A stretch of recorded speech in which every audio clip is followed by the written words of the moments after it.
sitting that matters. Some lawmakers are already staking out their seats for tonight. So maybe it's not like prom, it's like a rock concert. Yeah, there's nobody that does it better than Bronx Democrat Eliot Engel. He has snagged a coveted aisle seat for the State of the Union every year since he was elected more than 2 decades ago. Congressman Eliot Engel joins us now from Capitol Hill.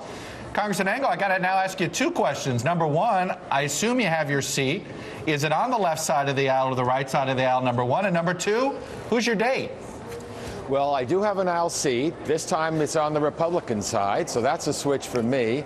And my date is Congresswoman Jean Schmidt of Ohio. And I don't like the idea of the prom king and queen only coming from the Senate. I think it should come from the House. And you've offered yourself up as candidates. I think that's very nice. Well, why not? I couldn't be the king when I was in high school, so I might as well try it now. Well, Congressman, this is obviously something you've been doing going back to the 80s. Just for those who aren't familiar, why do you do this? And as I understand it, I mean, you line up there and you try to get in front of the president no matter what party the president's from. Well, it's such an honor for me to greet the President of the United States, and whoever's the president is our president, and so I don't think it matters which party. I always prefer a Democrat, of course, but it doesn't matter. It's an honor to shake the president's hand. You know, we had a Democratic retreat this past weekend, and President Obama came to visit us, and he took pictures with us on Friday night. When I went up to him, he said, "I didn't think I'd see you here. I thought you'd be in your seat already." I said to him, "Don't worry, I'm shaking your hand now, and in 3 days I'll shake it again."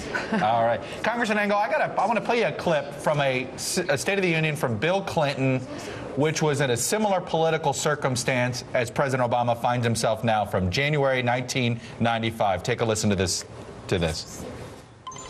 I was determined then to tackle the tough problems too long ignored.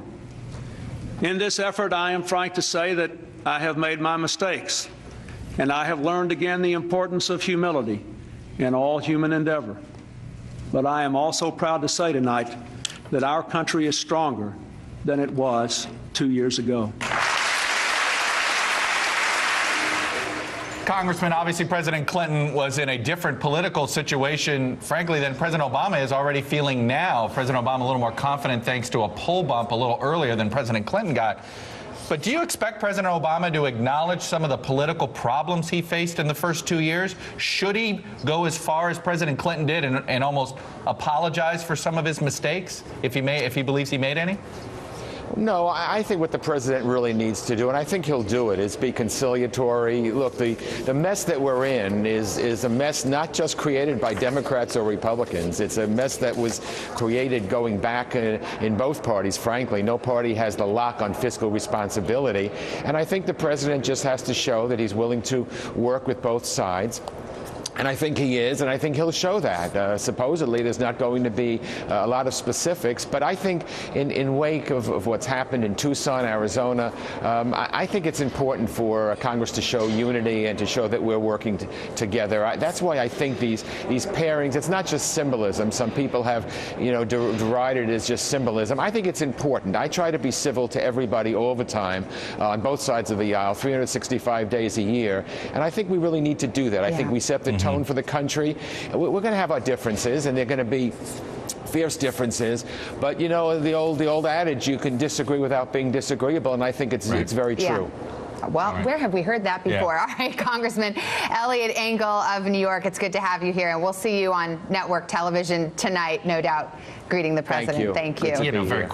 Very quickly, Savannah. He's right. There's, we all are having fun with, but. We do ask these guys to do some symbolic things sometimes, and they're doing it. They are indeed. And as I understand, back to his point on this speech, and I do expect the president to be very gracious to Speaker Boehner, as 1-8 described it to me. So we'll see that tonight. And a reminder, MSNBC.